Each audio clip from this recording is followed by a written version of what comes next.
Prezados amigos, estimados irmãos e irmãs do Ideal Espírita, o nosso bom dia e que a paz de Jesus esteja conosco. Um prazer renovado estar aqui com vocês mais uma vez, inclusive depois de um longo tempo de ausência, por impositivos pessoais, e de novo aqui, ante o convite sempre amigo da casa, com a intenção de trazer alguns apontamentos para a nossa reflexão. O tema sugerido ou proposto, o Evangelho, o Espiritismo e nós, tem como objetivo central trazermos alguma reflexão a respeito das noções que colhemos do Evangelho à luz do Espiritismo e a sua prática por nós. Invariavelmente, por conta da nossa própria condição ainda evolutiva, há uma distância imensa entre as lições que nos chegam e invariavelmente nos comovem, mas a prática no dia a dia, no cotidiano. Vale lembrar de início que a mensagem de Jesus com a proposta espírita é eminentemente prática e tem aquele cunho natural, principalmente a doutrina espírita, de nos propor ou nos induzir uma autoanálise, é uma mensagem reflexiva, para que nós, colhendo as mensagens que lhe temos, de toda a estrutura doutrinária, das mensagens que nos chegam, apontamentos que nos possam favorecer ou propiciar o extraordinário e inadiável trabalho de renovação pessoal. Invariavelmente ficamos, principalmente nos dias de hoje, sofridos emocionalmente com os dramas que se sucedem na sociedade, seja na nossa família, na sociedade em geral, entre as nações. O mundo parece convulsionado. Os problemas físicos e estruturais estão por aí mesmo. E invariavelmente surge para nós alguma grande interrogação. Entre outras, por quê? Parece para muitos que a divindade se distanciou do amparo a nós outros. E evidentemente que não é assim. Então a nossa intenção, como disse, é trazer alguns apontamentos, principalmente do livro Os Mensageiros, da lavra do sempre querido Francisco Cândido Xavier, em que o autor espiritual André Luiz traz algumas orientações, algumas reflexões de benfeitores espirituais com os quais esteve presente, para daí nós tirarmos alguns momentos para a nossa reflexão. A mensagem espírita nos instiga a autoanálise permanentemente. Precisamos de nos distanciarmos daquela atitude cômoda de frequentarmos o templo da nossa fé, seja este ou qualquer outro, e simplesmente nos acomodarmos, imaginarmos que, pela presença semanal ou de alguns dias, recebemos, no caso nosso, espíritas, o passe confortador, beneficiarmos-nos da água fluidificada e outros ingredientes ou possibilidades de auxílio que a doutrina oferece, que isso nos baste.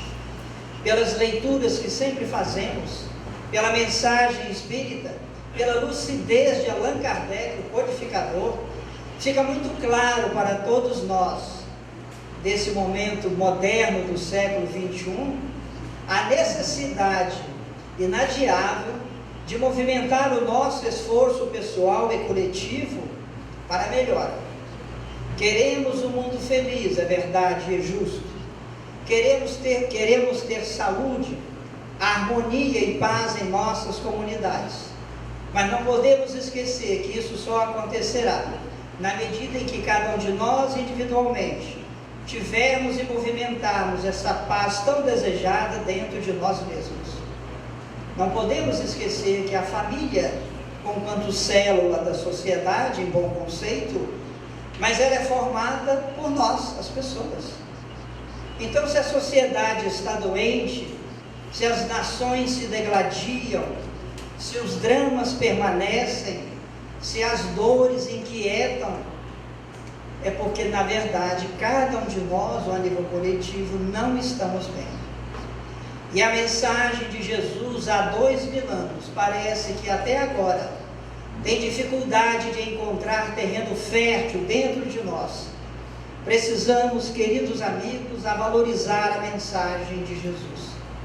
E a doutrina espírita, nesse particular, amplia conceitos, possibilidades e valores, convocando-nos já, não para amanhã, segunda-feira, mas agora, a começar a repensar os próprios valores, a fazer uma análise dos nossos objetivos, do nosso propósito existencial, porque Deus, evidentemente, sábio, justo, bom, perfeito, só pode querer tudo de bom para as suas criaturas, mas dependerá sempre de nós, graças ao impositivo da lei natural do livre-arbítrio, abrirmos espaços emocionais e aceitarmos a mensagem cristã, que tem acima de tudo o propósito de nos impulsionar às belezas, à plenitude a que todos nós estamos fadados.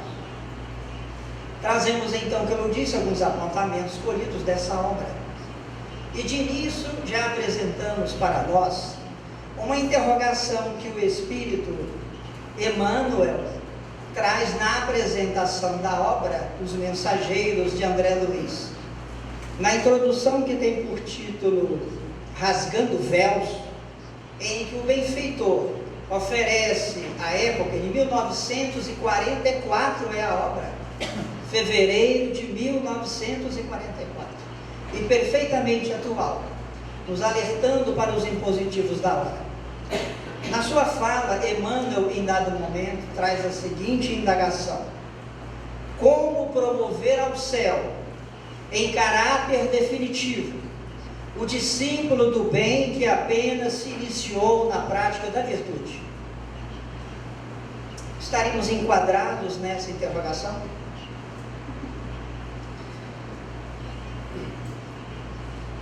Podemos dizer, em síntese, que nos últimos 300 anos, quando tivemos inclusive alguns movimentos revolucionários, à época principalmente na Europa, como a Revolução Francesa, a Revolução Industrial, tivemos o grande trabalho extraordinário do Iluminismo. A partir daí, evidentemente, a humanidade como um todo teve novos ares de conhecimento, de propósito e de movimento de mudanças. Então a gente relaciona aqui ligeiramente alguns pontos para a gente compreender melhor. A partir daí podemos dizer que a humanidade, ela rompeu conceitos, avançou em conhecimento, estabeleceu valores, criou necessidades e expectativas nunca antes imaginadas. A ciência desvendou o desconhecido, o micro e o macro. Avança na intimidade da matéria, desvenda as maravilhas do cosmos infinito. A técnica movimenta a dinâmica do mundo, que é fundamentada na produção, no consumo e no desfrute de segurança e conforto. As ciências médicas, biológicas, sociais e as suas derivações beneficiam o homem com possibilidades extraordinárias para o seu bem-estar, na experiência do mundo que se abre aos seus pés, quando não ao próprio capricho. Entretanto, apesar de todas essas conquistas que nos beneficiam modernamente, a gente vê que os problemas permanecem. Os problemas são os mesmos de todas as épocas. Apenas a moldura, o colorido, ele é traduzido de forma diferente. Mas porque nós somos aqueles mesmos espíritos, com certeza, que há séculos passados também transitávamos no mundo, e hoje, graças à lei da reencarnação, aqui estamos. No extraordinário benefício que a divindade nos oferece, de acertarmos o passo, corrigirmos o rumo, porque Deus, evidentemente, ama a sua criatura. Não é contra o indivíduo que erra, mas contra o erro. Então, por exemplo, o que nós podemos perceber hoje? Algumas coisas pontuais, que todos nós sabemos do dia a dia. O fogão e a mesa vazios torturam milhões de desesperados. seja no país distante ou na esquina do bairro. O emprego de agora não é segurança amanhã. A saúde que exalta o corpo, no minuto seguinte é arrebatada pela doença ou pela morte. E a fama de hoje é dura desilusão depois. O imediatismo vicia. O consumismo moderno é Deus dominador. O endeusamento do corpo rompe o bom senso. As drogas lícitas, se é que existem, e as ilícitas adormecem e destroem o caráter dentro do próprio lar. E a vulgaridade empobrece a dignidade humana. A afeição que encanta e seduz agora, logo mais invariavelmente na saudade que chega, tem a ansiedade pelo retorno ou a dor daqueles que não voltam mais. A fé que embala e consola na relativa tranquilidade, não raro desfalece ante os desafios da vida, que muitas vezes chegam sem aviso prévio. Então, nesse quadro de drama, de dor que todos nós experienciamos, se não dentro do próprio lar, se não junto de nós, mas à nossa volta, e se a gente tem a capacidade de não sentir ou se indignar com a dor alheia, precisamos de fazer uma avaliação pessoal, algo errado conosco. Porque enquanto eu estou, convenhamos, no meu conforto, na minha casa segura, na bênção desse teto que me envolve com a fé cristalina, lúcida e consoladora como a doutrina, que não me falta o pão de cada dia para os meus, em que eu tenho conforto, às vezes, do carro, do talão de cheque recheado, que bom, mas não nos permitamos nos enclausurar nessas paredes da relativa felicidade, que se a temos agora, não é por benefício em débito da divindade que nos traz, mas invariavelmente a oportunidade preciosa de mostrarmos a nós mesmos, não ao outro, à própria consciência, que já estamos aprendendo a lição. E dentro desse mundo quase feliz, irmos um passo além e ficar atento ao choro do lado, que muitas vezes está dentro da própria casa, outras vezes mais distante. Quando Jesus, na excelência do seu Evangelho, nos informa, por exemplo, buscai primeiro a justiça de Deus e tudo mais vos será acrescentado, entre outras reflexões, tem esse propósito de nos instigar, nos estimular a esse movimento de ação, sem esperarmos que o drama ou a desgraça aconteça. Não sei se os amigos percebem, muitas vezes, quando é que a gente, na nossa rua, na nossa comunidade, vai socorrer um drama da nossa comunidade, quando o problema acontece. Há muitos anos em Vitória, moramos no bairro, há mais de 40 anos, o que não quer dizer que isso implique na minha idade.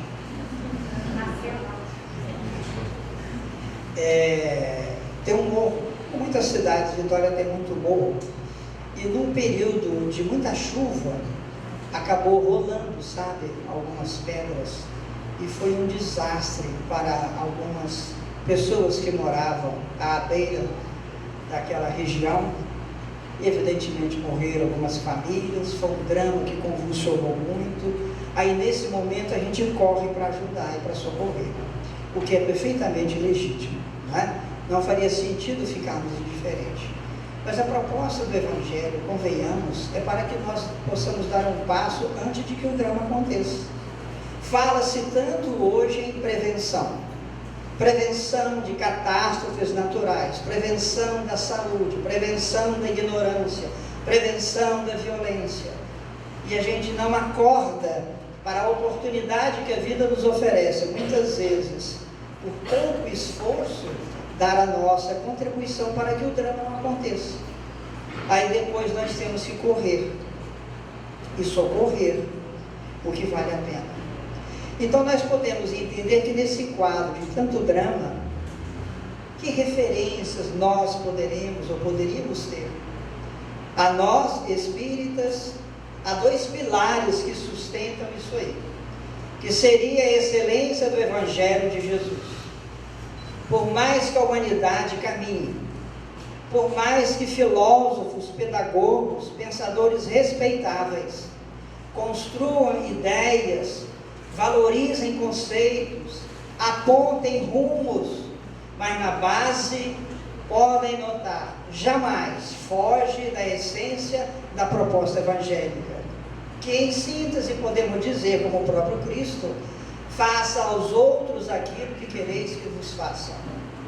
Jesus, sob outro aspecto também de memorável, como sempre, quando nos diz aquela famosa lição de extraordinária beleza: vinde a mim, aqueles de vós que estáis cansados e oprimidos, que eu vos aliviarei. A mensagem de Jesus é altamente pedagógica, não somente consoladora. Ele não diz aí que vai fazer por nós. Ele não disse, vinde a mim que eu vou carregar o seu problema, a sua cruz. Eu vos aliviarei.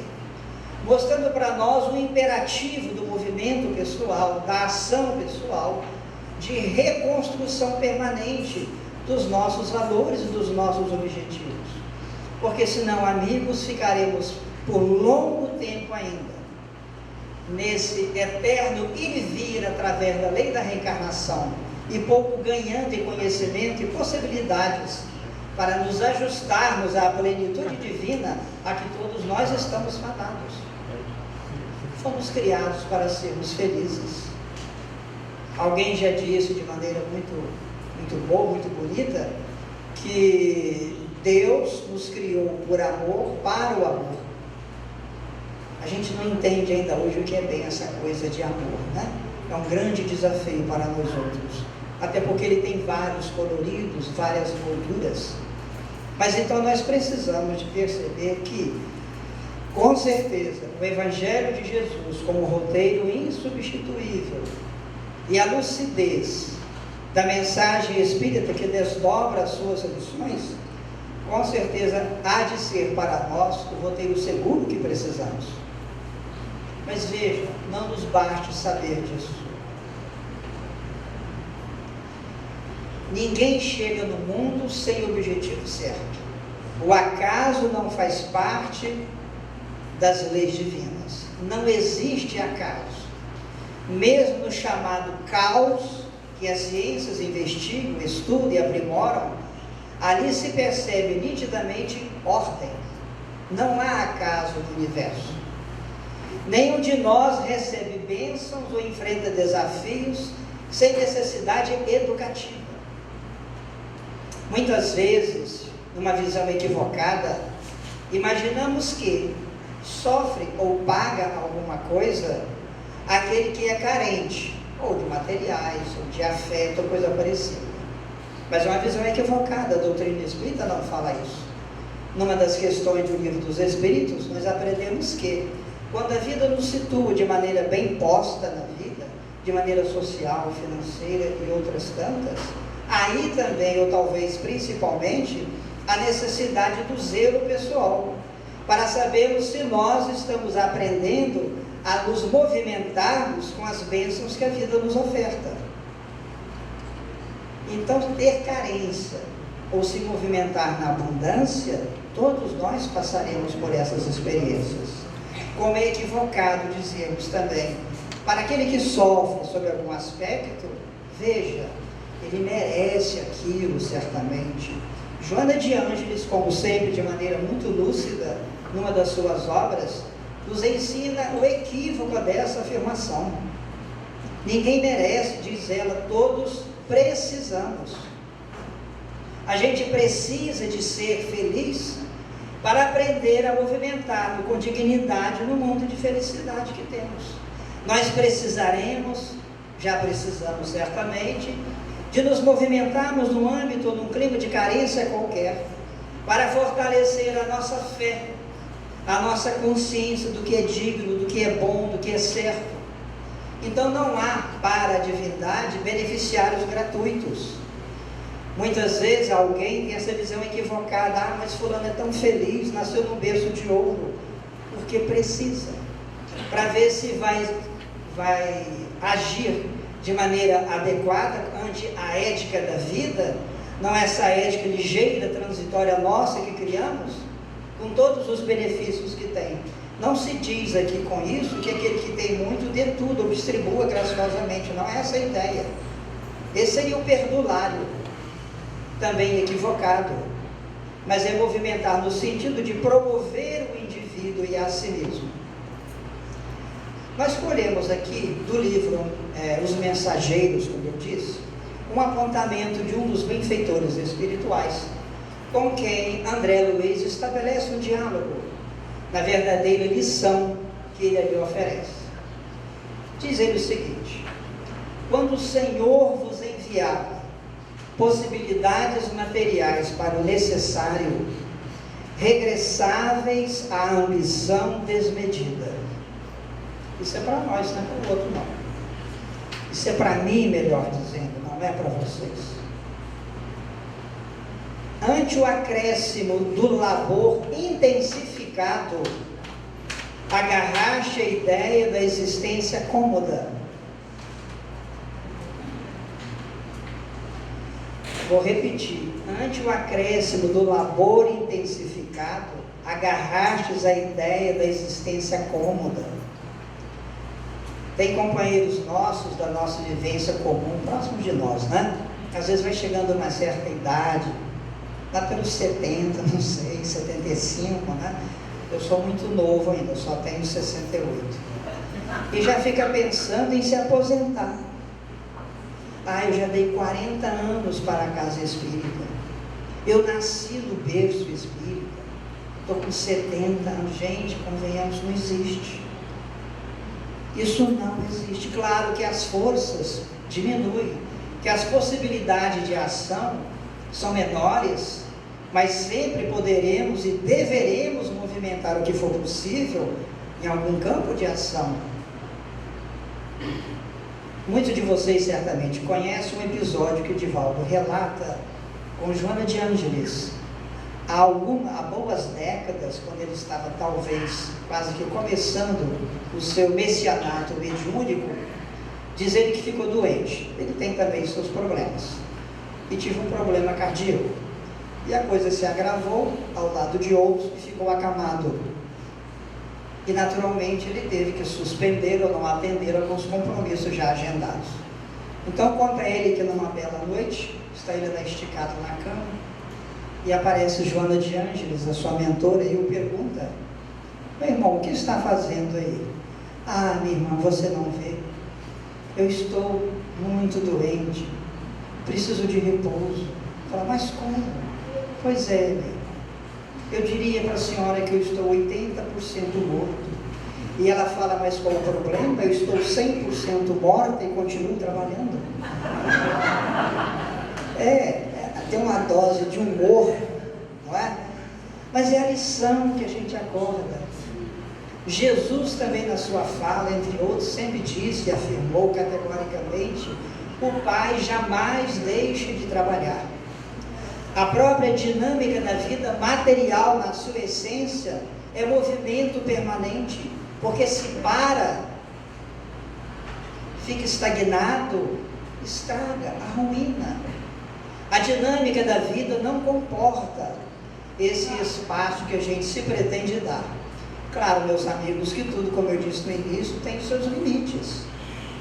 Às vezes o indivíduo com os seus 70, 80, não tem mais a disposição e as forças de quando tinha 30. Não é verdade? Às vezes eu cá com os meus botões fico conversando e eu queria fazer isso ou aquilo, mas o corpo não responde. Tive um bom tempo ausente da intimidade do movimento espírita desde o final de julho do ano passado, porque de repente me aconteceu um probleminha no joelho direito e me travou. Não dava nem para andar. Precisei de repouso, precisei de médico, evidentemente, não cheguei na cirurgia, não é? Mas sabe, então nós precisamos de estar atento. E quando ele fala que quando nos dá por acréscimo do labor intensificado, E esse labor intensificado não é só trabalhar diuturnamente, quase 24 horas por dia na nossa profissão, não. É principalmente esse labor na relação entre nós, darmos atenção ao outro. Será que nenhum de nós tem uma vez por semana algum espaço para oferecer a contribuição à nossa casa espírita? Vamos ficar na nossa casa espírita, né? Será que não temos tempo? Temos tempo para o jornal, para o noticiário, para o jogo de futebol, para a novela, tudo muito correto, tudo muito bom. Sim, mas e o que é além disso? Recentemente eu vim de uma visita a uma filha que mora no exterior.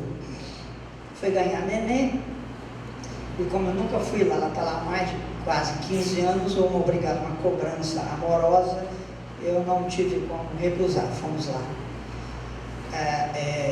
O marido dela tem um irmão mais novo, mas já adulto, sabe? E ele tem um problema mental. É uma criança grande, na verdade. Se alimenta, às vezes, sozinho, mas tem que ter cuidado quase 100%, 24 horas por dia. Eu estou apenas trazendo como reflexão pessoal para nós. Nada de juízo de valor, porque não temos esse direito. Na percepção deles, dos pais do rapaz, na ausência dos pais que cuidam dele, já está tudo montado, ele vai ficar numa instituição até morrer, com ótima atenção. A gente respeita. Aí a minha filha, que é brasileira, nasceu dentro da casa espírita, falou: não, senhor, se faltarmos, quando faltarem os seus pais, a gente vai tomar conta dele. Sabe, às vezes a vida, na sua extraordinária sabedoria, nos envolve ou nos quase confina determinadas situações, é para darmos um testemunho. Porque é muito confortável nós deixarmos alguns dos nossos, e não estou condenando ninguém que faça. De repente, alguém, uma família não tem condição. Por favor, não leve nessa análise. Mas precisamos de fazer essa análise mais além. E nem trago aqui o exemplo próximo como um modelo, em hipótese alguma, porque eu conheço, vocês deverão conhecer outros tantos. Então esse labor intensificado que a divindade nos oferece, às vezes quando tudo está certinho na nossa vida, né? Tudo caminha bem, sabe? Tem um problema, me permito aqui, depois você apaga o que eu vou falar agora, tá? Eu me aposentei há uns bons anos da empresa que eu trabalhava, mas estava tudo tão certinho, sabe? Aí de repente, eu parei em setembro, quando foi em dezembro, dia 3 de dezembro do mesmo ano, 95, meu pai faleceu. Eu já estava doente, então faleceu. A vida continua, tudo acomodado. Aí de repente a minha filha mais nova engravida. Eu falei: meu Deus, cadê os passeios que eu queria fazer? E como muitos jovens, não tem aonde cair sentado, né? Porque eu não tenho nada, não tem nada. Só vai ter um filho para criar agora. Mas tudo bem, vamos lá. Então, sabe, desarruma ao nosso olhar alguma coisa que nós desenhamos para ser tudo bom, bonito, certinho, mas a vida é sábia e evidentemente nos oferece, através desse labor intensificado, as oportunidades de darmos o testemunho, de mostrarmos que estamos aprendendo a lição, porque é muito fácil eu falar essas mensagens e abençoar aquele que faz isso, e imaginar a dignidade daquela família com tanto sacrifício. Sim, os outros, e você, como é que fica? Então nós precisamos de estar atento a isso aí. Quando a vida nos envolve com as bênçãos de um labor intensificado, de um desafio que não estava na pauta das nossas experiências, vamos acolher com dignidade. Não é querer sofrer para evoluir, ideia equivocada. Mas se a vida nos coloca nessa situação, movimentemos-nos porque vai ser bom para nós. De novo, o que eu vou falar, você depois cancela aí, não vai sobrar nada. Essa minha filha que ganhou neném, ela jamais dizia para nós que ia ser mãe. Adorava os sobrinhos. Enquanto tá bom, rindo e brincando. Começou a chorar e entrega para a mãe. É a natureza dela. Você foi muito sincera, não estava no plano. De repente engravida. Foi um auê. Não no sentido de que não queria ou ficou sofrida por isso, mas as grandes interrogações, né? Já perto dos seus 36 anos, e como eu estive perto, acompanhei por cerca de 1 mês e meio só a chegada da menina, a Vitória. Aliás, não é Vitória, é Victoria, é americana, Victoria. Tem que ser, não pode falar Vitória, não, é VIC, Victoria. E eu ficava às vezes analisando ela com a criança no colo, ou dando mamar, e como eu a conheço de muitos anos, evidentemente, eu diria para vocês que coisa boa aconteceu, porque para ela é muito fácil fazer análise das duas irmãs que têm filhos. Isso não é possível, deve ser assim, isso está errado, como é que você aguenta isso? Aí chegou a tal da Victoria. Com certeza, não é? Linda de morrer, como todo bebê, né? Aliás, aqui entre nós também, ela tem os mesmos traços delicados do avô. Ela deve estar assistindo lá, hein? Mas viu? Os mesmos traços delicados do avô. Mas é isso aí, gente. Esse é labor intensificado, que de repente foge ao nosso controle. Mas a vida não opera como acaso. E o benfeitor espiritual prossegue: junto às experiências afetivas, preferiste os desvios sexuais. Não é fora do reduto familiar, não. Cuidado com isso. É dentro da intimidade conjugal. Ao lado da família, voltastes à tirania doméstica e aos interesses da vida eterna, supuseste as sugestões inferiores da preguiça e da vaidade. Deste-vos, na maioria, a palavra sem responsabilidade e a indagação sem discernimento, amontoando as atividades inúteis. E olha o que ele chama a atenção agora. Como médiuns, muito de vós preferis a inconsciência de vós mesmos. Médium não é só sentar à mesa toda semana e dar passividade. Isso aí qualquer um faz, mesmo sem saber que é. E em boa tese, todo doente mental é médium, torturado. Então o médium na visão espírita é outro conceito, é outro valor. E ele fecha de maneira extraordinária, eu acho, para muitos de nós que trabalham nas lides mediúnicas, e diz ele: como doutrinadores formuláveis conceitos para exportação, jamais para uso próprio. Que resultado atingimos? Porque é muito bom eu aconselhar e dar lição de moral para o espírito que chega, ou para o irmão que eu tenho dentro da minha casa, ou para o amigo das minhas relações. É o que ele chama de conceito para exportação.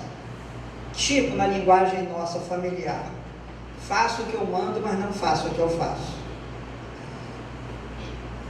Isso não se ajusta à mensagem evangélica. Não se ajusta à mensagem evangélica. Mais adiante, o benfeitor espiritual, que continua na sua fala, muito interessante na obra, ele diz o seguinte: nós, via de regra, não compreendemos que em derredor de nós os laços pessoais constituem extenso campo de atividade para o testemunho. Às vezes nós nos empenhamos para vir aqui à nossa casa. Esse nosso aqui não é só aqui não, estou generalizando, tá? Não quero me comprometer. Mas nós vamos à nossa casa, subimos um morro muitas vezes, fazemos isso, aquilo, sacrificamos o nosso lazer, a intimidade com a família para atender aquele longe dos mundos da nossa casa. e devemos continuar fazendo. O problema é que a gente esquece de que é exatamente quem está junto conosco no ninho familiar que são os primeiros que nos merecem atenção, carinho, dedicação e apreço, renúncia a nós em benefício do outro. E não começarmos a fazer, que é muito comum hoje em dia, respeitadas certas situações, em que nós, os pais, terceirizamos a educação dos nossos filhos. Quando jamais devemos ter o direito de transferir a outrem o dever sagrado de educar os nossos filhos. Não se delega isso. Teríamos certamente muitas justificativas para isso. Ah, mas eu trabalho, o marido também, e por aí vai. Nós sabemos de tudo isso, de qualquer forma, pelo que aprendemos. E pelas experiências, inclusive, não somente dos espíritos, da doutrina que nos alerta há muito tempo, mas de próprios pesquisadores, estudiosos do campo do comportamento, da psicologia infantil. Nós sabemos disso. Precisamos de investir com qualidade as nossas crianças, para depois não chorarmos que ele, depois de adulto, jovem, é muito ingrato para conosco. Não é ingrato não, ele está respondendo àquilo que eu lhe dei. Eu não sei, meus amigos, não é a intenção, de repente, criar temor, né? Sabe, não é não. Mas são os alertas indispensáveis. Porque senão nós ficamos tão somente embevecidos com a mensagem cristã, que nos acalenta, nos emociona, não é verdade? E é bom que seja, precisa de ser assim, mas não nos baste isso, em hipótese alguma. Com relação a nós, os médiuns, que a gente acha que quando vem aqui a mesa mediúnica, para muitos é que estamos fazendo a autêntica caridade. É caridade, sim, claro. Mas olha a proposta lúcida do benfeitor espiritual. E quando investidos, nós, por acréscimo da bondade divina, dos recursos da mediunidade, não conseguimos perceber que a existência terrestre, por si só, é uma sessão permanente. Isso é muito profundo. Nos dedicamos alguns dias por semana, algumas horas, para atender aqueles espíritos infelizes e sofredores. E essa é uma das propostas, evidentemente, da doutrina espírita, já que a morte não acaba com o indivíduo. A morte não modifica ninguém, nem para pior, nem para melhor.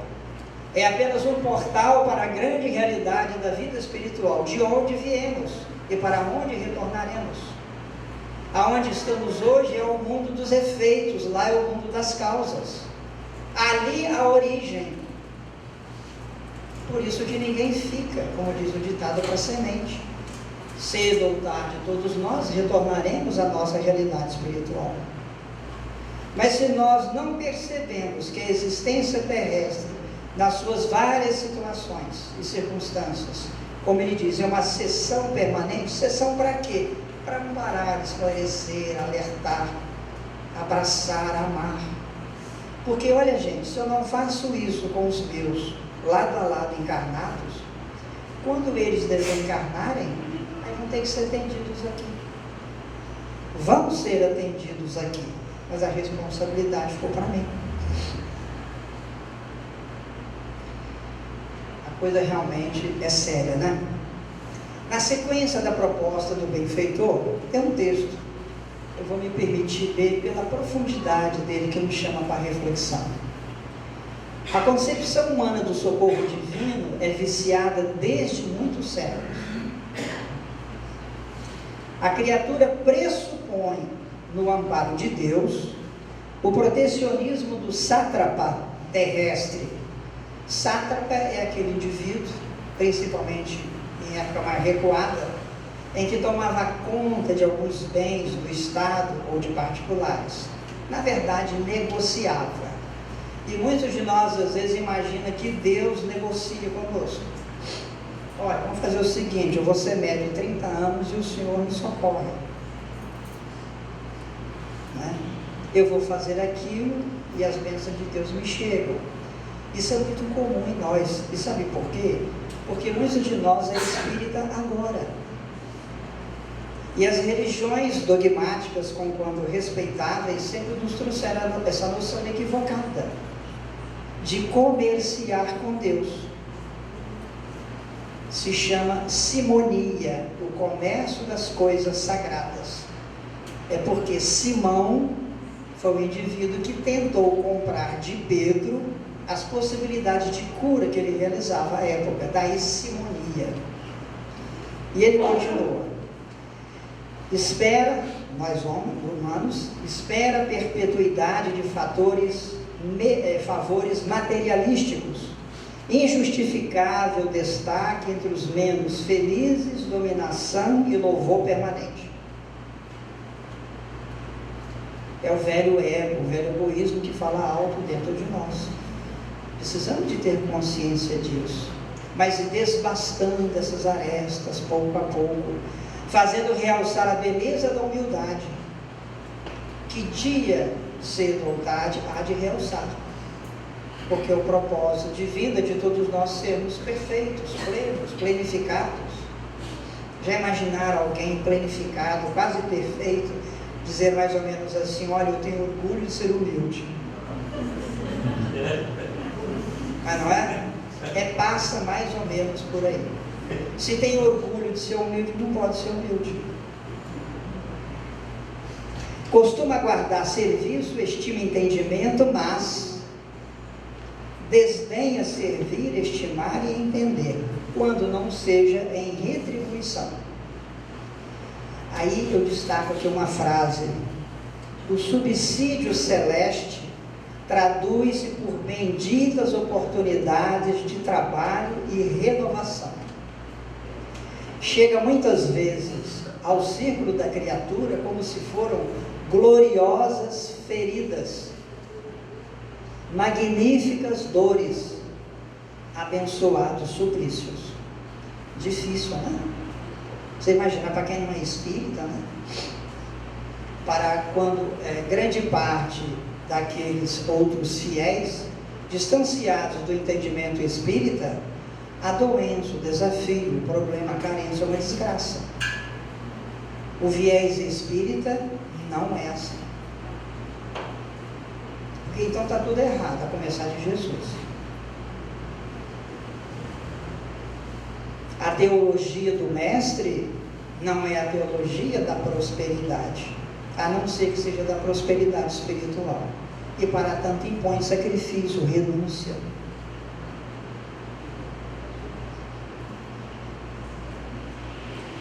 E ele finaliza: não que o Senhor, ao oferecer para nós essas dores, esses suplícios, né? Evidentemente aqui que não se trata de suplício físico, ninguém vai precisar de ser mortificado fisicamente. Nós não estamos mais na época dos leões nas arenas, mas são outros tipos de suplício. A própria pressão social hoje em dia, os impositivos modernos, o consumismo sem rumo, as exigências profissionais, as mudanças de valores dentro da própria família. Eu sou da época, como muitos de vocês que já têm alguns cabelos brancos, outros como eu sem cabelo, que quando, por exemplo, jovem, nós íamos às nossas festas ou de aniversário, a gente chegava às 5, saía às 9. A minha filha mais velha, a primeira vez que ela me pediu para levar no aniversário de um colega, eu falei: leva, tudo bem, então nós vamos aqui às 6 horas? Ela falou: não, pai, começa às 11. Eu falei: não é possível, não. Você tem mais de 25 anos, começa às 11. Sim, mas que hora que eu vou te buscar? Lá para as 2, 3.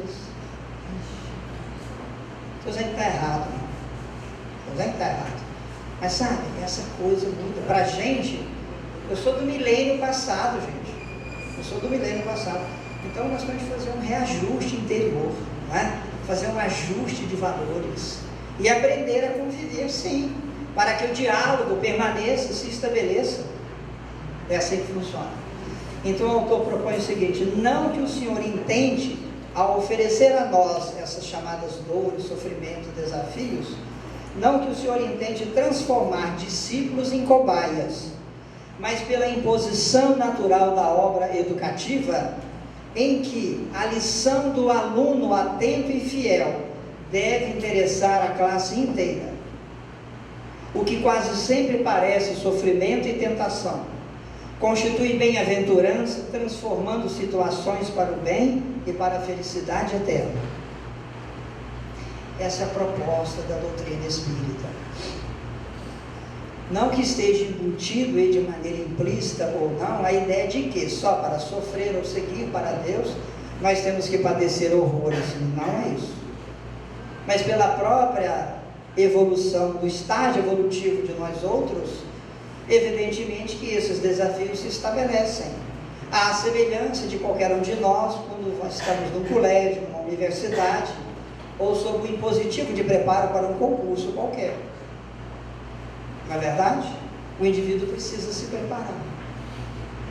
Então, meus amigos, que não baste para nós essa ideia de que simplesmente a mera participação nossa, nas nossas casas, isso nos baste. Eu aproveito aqui e faço um estímulo a todos vocês: vamos estudar o Evangelho de Jesus, à luz da doutrina espírita. Vamos estudar, fazer o tal do ESD, o estudo sistematizado da doutrina. É um trabalho excepcional para nós outros, ainda que depois de estudar, não precisamos de ser ou assumir compromissos diretos com a casa. Fez o curso de estudo sistematizado, então tem que ser o monitor de evangelização. Não necessariamente. A proposta não é essa. O objetivo é oferecer material de reflexão para nós e abrir a nossa mente para essa compreensão mais ampla, mais nobre, compreender melhor a nós, o outro, a vida e Deus. Então fica tudo mais fácil ou menos difícil. Os dramas de agora, que nos chegam à porta, ou aqueles que batem à porta alheia, conquanto nós sintamos, sejamos solidários, mas não há de ficarmos desesperados. O professor José Raul Teixeira, muito conhecido no meio espírita, há uns anos atrás, ele fez uma exposição no seminário, se não me parece, o título é sobre as mortes coletivas, né? E entre outros ele se referiu àquele tsunami que aconteceu no sul da Ásia, me parece que em 2004, né? Que foi realmente extremamente doloroso, com perto, segundo algumas estatísticas, de 250 mil desencarnados. E ele lá pelas tantas, na sua fala, houve espaço para perguntas e respostas. E uma companheira, uma senhora da plateia, levantou o espírita, era da casa, e conta a ele que ela faz a seguinte pergunta para ele: meu querido irmão, como explicar tamanha tragédia? Onde será que estava Deus? São as palavras dele. Ele fala: mas minha irmã, a resposta é muito simples. Eu convido a senhora a estudar a doutrina espírita. Não deve ser novidade que nos espante, que nos cause sofrimento e angústia, sim, mas nos espante esses problemas graves. Porque nós sabemos que tudo há uma causa anterior, em que a dinâmica sábia da vida propõe para aqueles que estão incursos nesse problema os grandes dramas.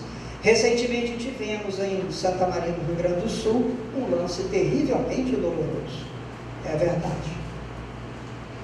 Mas convenhamos, caberia a nós, espíritas razoavelmente informados, essa indagação sofrida: como, meu Deus, onde estava Deus nessa hora? Deus sempre está a toda hora, em todo lugar. São os impositivos dos reajustes coletivos que se estabelecem. Há poucos dias, em casa, com familiares, a gente estava vendo um filme de época. Se não me falha a memória, que eu peguei mais ou menos no meio, era aquele grande épico de todos os tempos de Robin Hood, né? Lá na Inglaterra, era o herói dos sofredores, dos sofridos. Então eu ficava analisando, hoje eu não consigo ver as determinadas cenas, ainda que históricas, evidentemente, sem o olhar, sabe, sem o olhar da doutrina espírita, não tem como.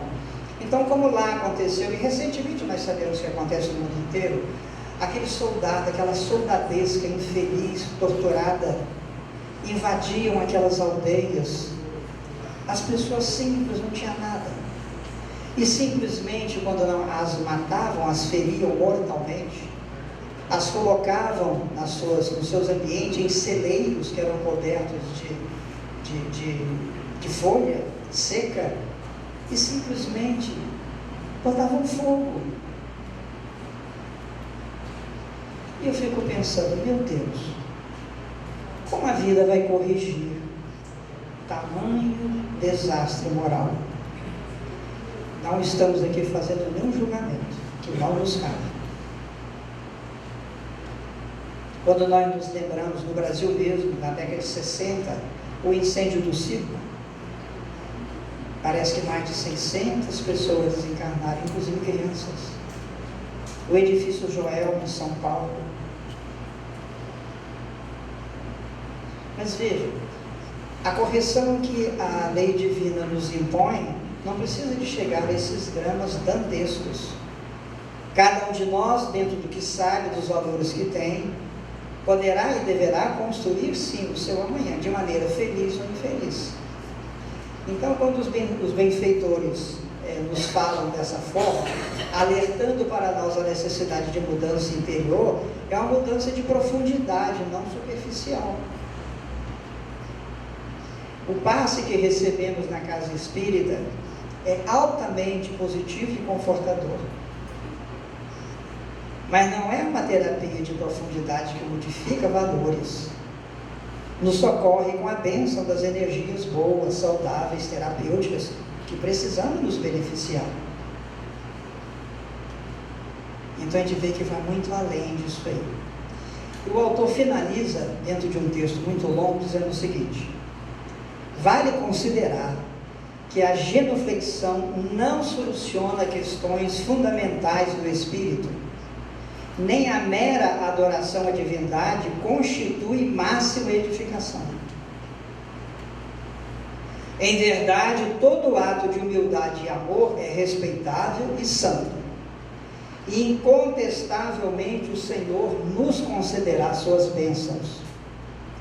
No entanto, é imprescindível considerar que a manutenção e limpeza do vaso, que somos nós, para recolhê-las é dever que nos assiste.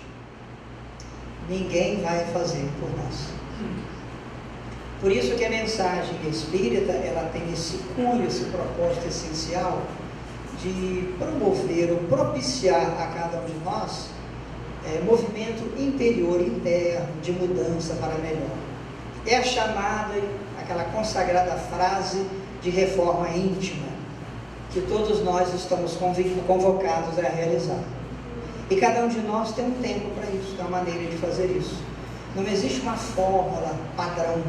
Ora, para evoluirmos, temos que fazer A, B e C, porque as nossas necessidades são diferentes. A nossa história é diferente. Cada um de nós, por exemplo, aqui tem uma historiografia fascinante por trás, que se perde no tempo e no espaço. Então, meus amigos, é aproveitar o momento de agora. E principalmente a bênção que a doutrina espírita nos oferece. Que bom, digo eu, de estarmos bem próximos da mensagem espírita, que é lúcida, que nos consola, sim, que nos conforta, é claro, mas acima de tudo nos orienta e alerta para a necessidade desses impositivos. Por isso que eu sempre digo, e digo para mim mesmo, que a gente não se permita essa quietude de simplesmente acolher a mensagem que chega. Nós precisamos dos textos, das palestras, das mensagens, mas é aproveitar esse material e fazer da instrumento de renovação pessoal. Porque senão como ficaremos? É uma questão de boa lógica, não é? É igual o aluno na escola. Via de regra, como eu também certamente fiz isso, a gente estuda para passar. Esse negócio de estudar para aprender é para uns poucos. Aí os desafios mais adiante acontecem. Os desastres, as derrotas.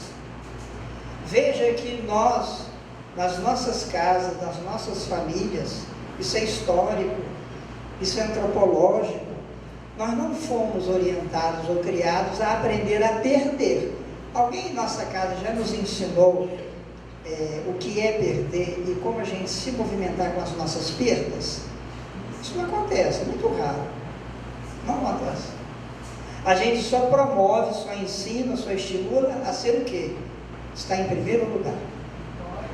Então, quando a pessoa não consegue o primeiro lugar, e de repente nem o segundo e nem o terceiro, aí vem aquele vazio interior, aquele desastre emocional, e que não raras vezes tem dois caminhos a seguir a partir daí. O indivíduo se fecha, se tranca, se amofina, é um derrotado. O indivíduo se exalta, é aquele indivíduo sempre infeliz, em que se precisar ou puder, melhor dizendo, ele pisa do lado para subir o degrau. É o salve-se quem puder. Muitos de nós, inclusive nas nossas reflexões que fazemos, nos nossos estudos, invariavelmente surge como causa um grande problema humano, entre outras razões, por exemplo, a ideologia materialista, marxista, o consumismo. Sim, mas a questão é, por que eu aceito isso? Se é verdade que alguém me vende uma ideia equivocada ou certa, não menos verdade é que eu aceito ou não, se eu quiser. Então essa questão de mostrar ou apontar o outro como grande culpado responsável é uma fuga e fundamentalmente incompetente de todos nós. Todos somos responsáveis, sim. O fulano que me convidou ou me vendeu uma ideia e eu que aceitei.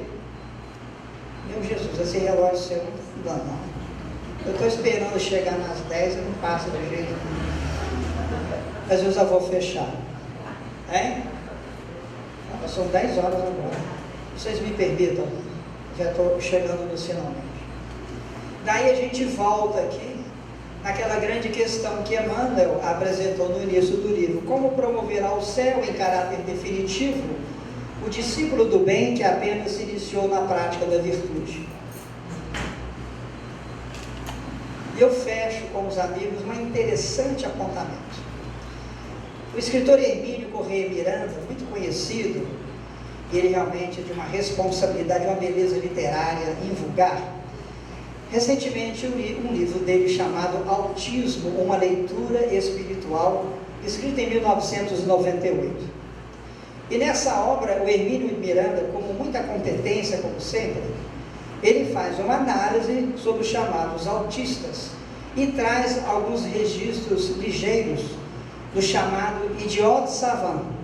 Esse idiota savant é como se fosse mais ou menos o autista, com o indivíduo fechado em si, no seu mundo. Idiota, é uma expressão francesa, que o indivíduo ele é pouco dado, ele tem pouca possibilidade de raciocínio, de cognição. E o savant, porque esse indivíduo ele tem, às vezes, momentos de extraordinária lucidez.